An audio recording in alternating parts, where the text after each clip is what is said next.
now, friends, I invite you all to look in your programs as we light the chalice together so that you may take a look at the chalice lighting words.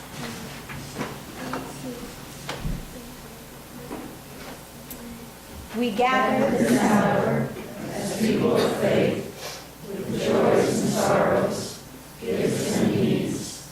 We lightly speaking of hope, sign of our quest for truth and meaning, in celebration of the life we share together.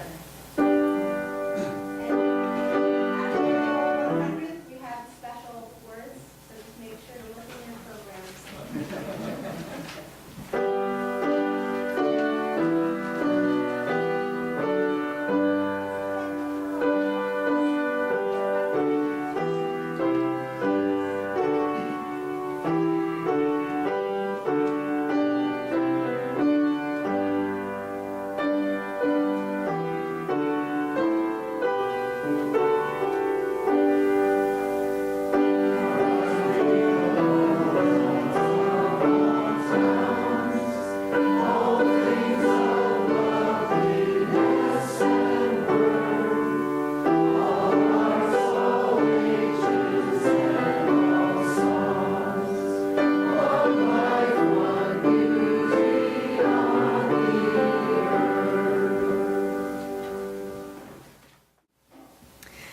And now I'm going to open with some words you can follow if you care to. It's number 659 in the back of the hymnal.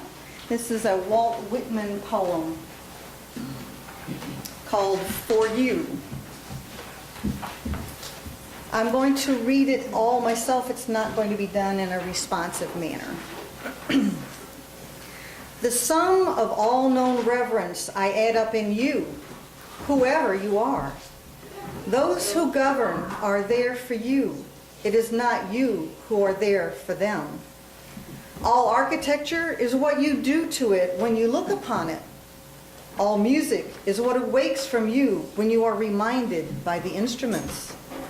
The sun and stars that float in the open air, the apple-shaped earth, and we upon us. The endless pride and outstretching of people, unspeakable joys and sorrows, the wonder everyone sees in everyone else they see, and the wonders that fill each minute of time forever. It is for you, whoever you are. It is no farther from you than your hearing and sight are from you.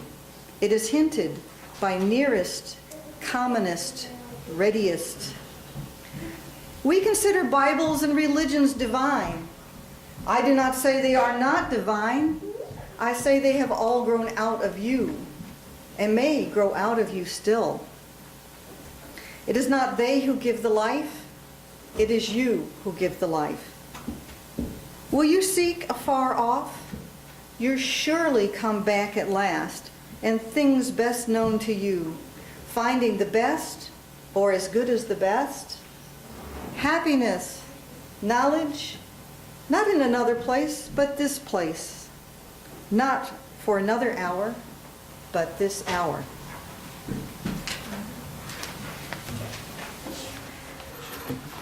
Welcome to the celebration of life, friends. I invite you to rise as you are able for our opening hymn, which is number 65.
So now we'll switch gears a little bit. So center yourselves. Let your mind and your body relax. Place yourself comfortably and let your eyes close if you wish. Now, in this relaxed state, think about the things that delight you. Is it the laughter of children? The greening of the fields? Birds everywhere singing again? The smiling face of someone dear to you? Music or wind in the trees? Let your mind dwell in delight quietly for a moment.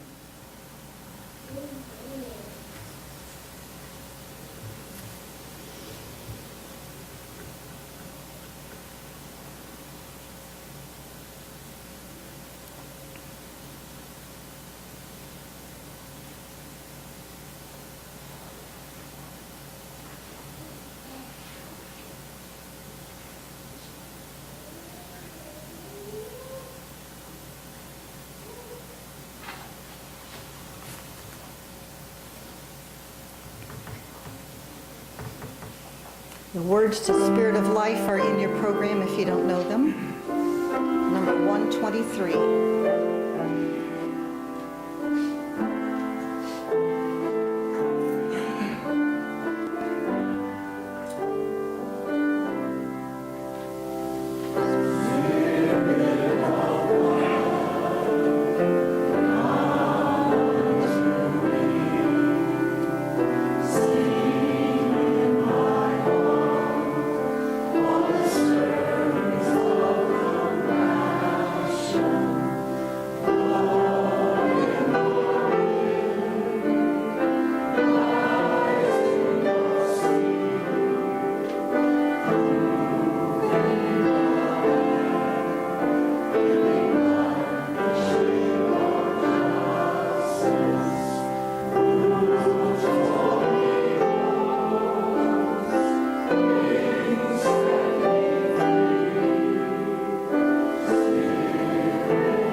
This month's theme is delight, and I'll be talking about earthly delights and whether they are enough, perhaps not for some of us.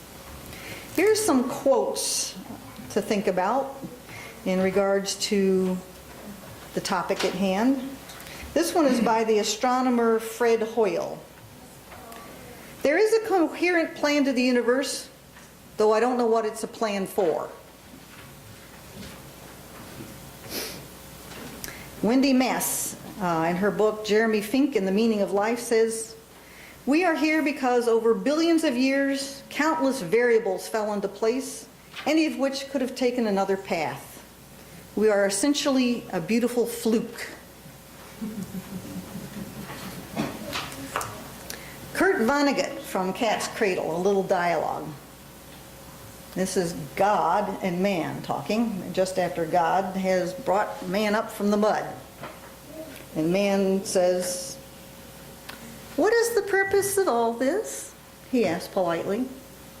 "Everything must have a purpose?" asked God. "Certainly," said man. "Then I leave it to you to think of one for all this," said God. And he went away.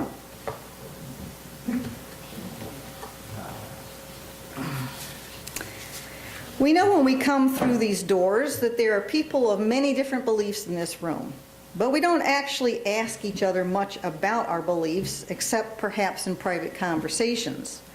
We're pretty careful here not to trample on one another.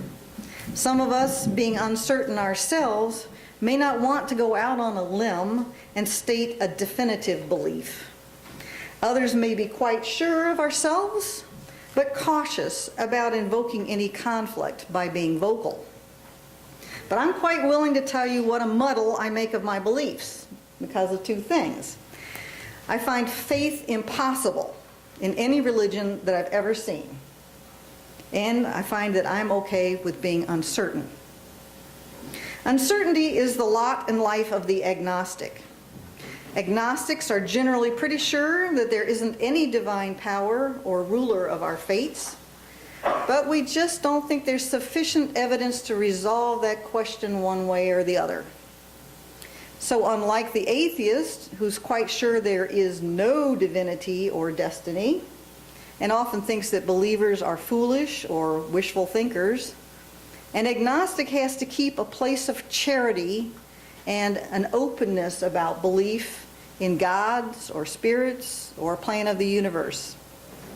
I'm almost an atheist on the strength of reason, but because a few things in my life defy explanation, I hold the door open a crack. It just seems too dogmatic to turn away from all the millennia of human searching after meaning and say, there is no there. A lot of agnostics are also humanists, meaning they think that people behave as they do because they are people, and morality is human-derived. I am a humanist because I think humans make the world in their image, rather than us being made in the image of a supernatural being. I think that people create religions because they need religions. People find meaning in everything from the stars to storms, from natural beauty to natural disasters. Humanists have strong moral principles based on how we should behave towards each other and the natural world.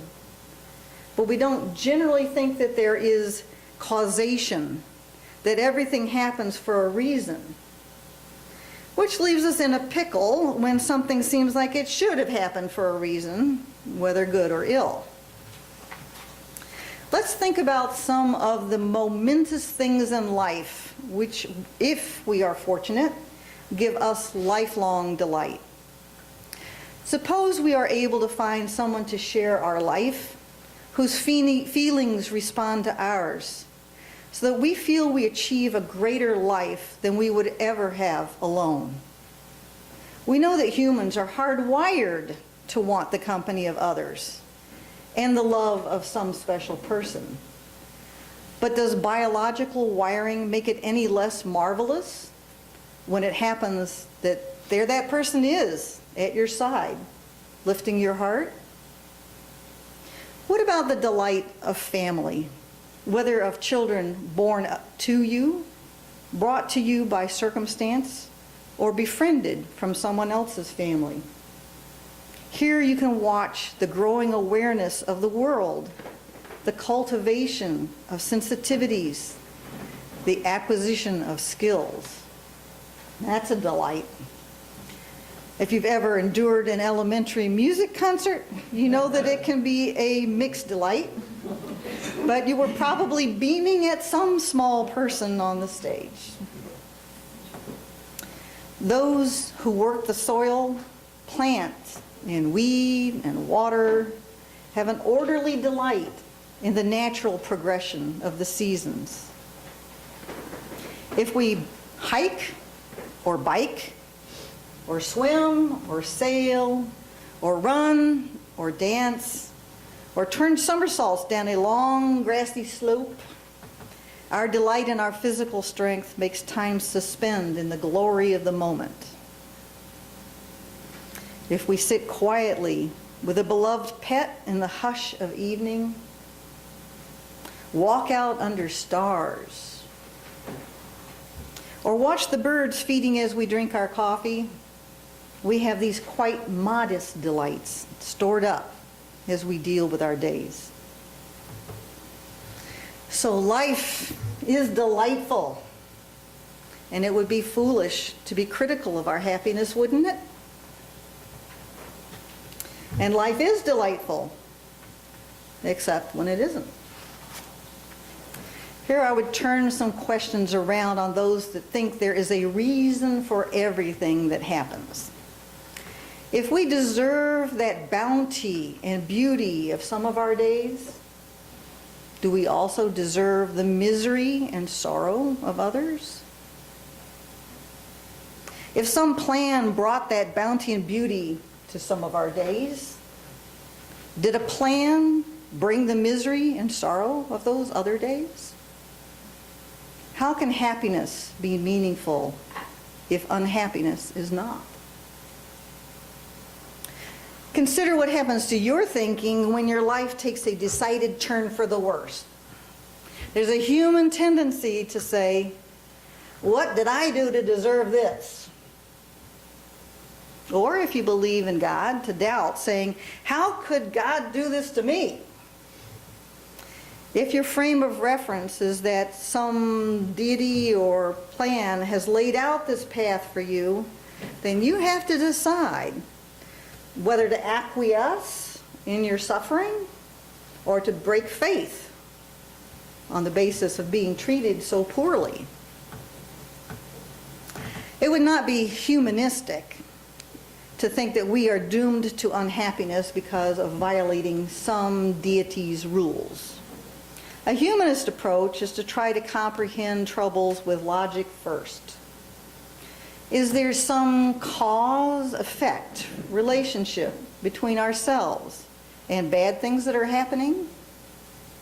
Are we just in the path of other people's bad behavior through no fault of our own? Or is it simply the law of probability that has made an unhappy event come to pass? But if there isn't any good reason for bad things that happen, we may feel that these largely intellectual questions are not very satisfying to the part of our humanist that wants life to be meaningful. Perhaps through circumstances beyond your control, your work has disappeared, and your value to the community seems lessened by reduced circumstances. What will be your bulwark to provide your sense of worth and your place in society? Is your reason and the company of sympathetic friends enough to carry you past your calamity? Suppose for some reason a loved one is gone forever, and you know that you will never see that person in life again. Can you let go of a desire to somehow keep the connection that was so dear, even beyond death? Even if you can be reconciled to the fact of parting, what is your answer to the ache to have that person's life and their death make sense somehow? Here is the agnostic's ground, which is sometimes easy to walk and sometimes a rocky slope. If you're certain that there is no meaning to life, no purpose or plan, then as a rational person you can say, this is life. There was no judgment made against me, which took my loved one away. There was no judgment made against my loved one, which took him from life. It is natural to grieve, even to be frantically wishing for events to roll back to make the death unhappen, because that's how people are. You can ponder the natural order of the physical world, the cycle of life, the recycling of matter and energy in the universe, and calm yourself by thinking of the rhythm of human generations passing down through time. These are the times as an agnostic when you think about that big question stuff. Are we part of a plan? Is there life beyond what we know on earth? And intellectually you can say there's no way to get an answer to those questions. An agnostic could say, perhaps there is a plan, although I can't see it. Perhaps there is a reason, although none appears in my mind. Perhaps it will become clear in time, if only when I die. Dealing with a wounded heart, an agnostic can wonder and ponder the limits of human understanding and keep a small part of her mind open to some further clarity. But mostly the agnostic has to be able to find anew a balance in uncertainty. Where can that balance come from? Perhaps we will smile through tears at the remembrance of our former delights. Perhaps we will look around at our fellow humans and take hold of other hands for comfort. Perhaps we will accept that we can't be certain about much, but that we know how to give delight and comfort to others, to ease a burden and sit quietly to hear their sorrows, to gaze with glad eyes at the life we have, and hold a little wonder and a question at the center of it all. Here we are. Here is what we know. We are made of memories and stories and dreams and imaginings. We are bound up in the passage of time, but our hearts fly over vast landscapes and escape to wondrous places in a moment. We look around and see the pain of millions and the quiet, ongoing life of other millions. The rise and fall of ideas and ways of life. Because humans have history, we think we have some hope that things are gradually getting better. But looking ahead, we have no more certainty than the ancient Greeks, despite all the knowledge we have gained since their times. If you find a certainty, and you can be sure that you know in your heart that your steps are guided, who would say that you are wrong?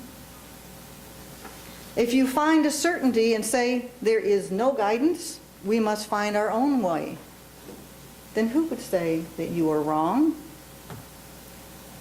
If you find uncertainty and say, I can't know if there is a path or a guide, or whether my way is wandering at my own behest, then who would say that you are wrong?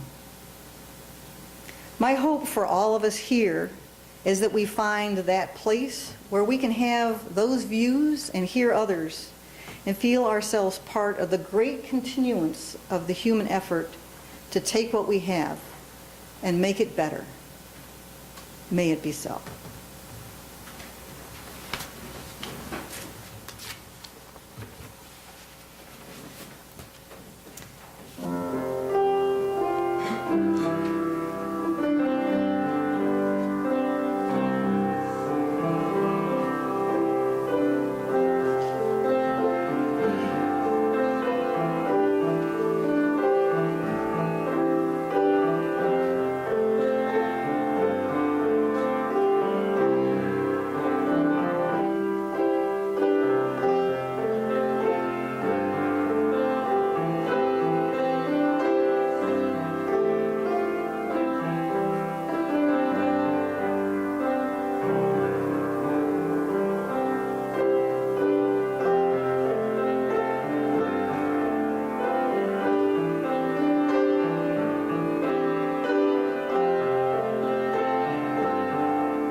Will you rise as you are able and join me in singing our closing song, number 288, All Our Architects.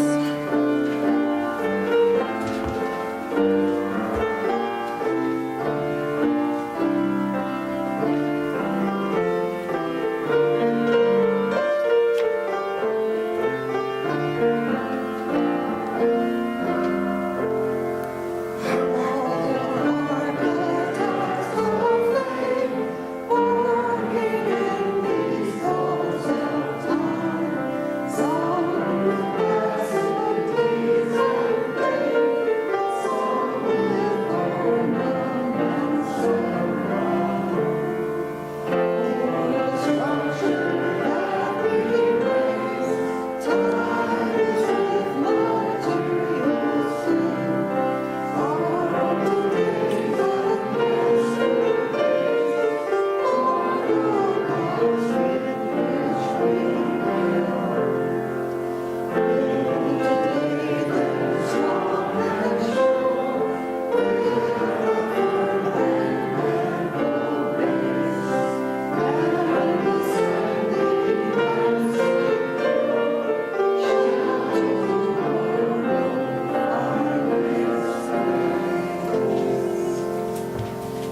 invite you to take the hands of the people near you if you feel comfortable doing that. As we say our extinguishing words, which are in your service, if you're not familiar with them, they're printed in the last page of the service. We extinguish this flame, but not the light of truth, the warmth of community, or the fire of commitment. These we carry in our hearts until we are together again.